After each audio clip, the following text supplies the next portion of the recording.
verdura, legumi, fagioli, lenticchie, importante per la nostra salute.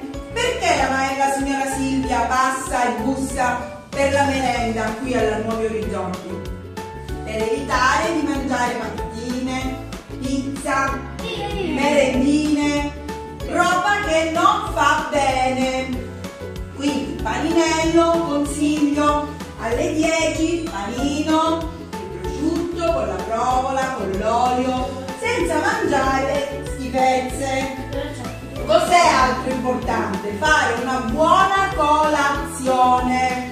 Al mattino, quando vi svegliate tutti, dovete imparare a fare colazione.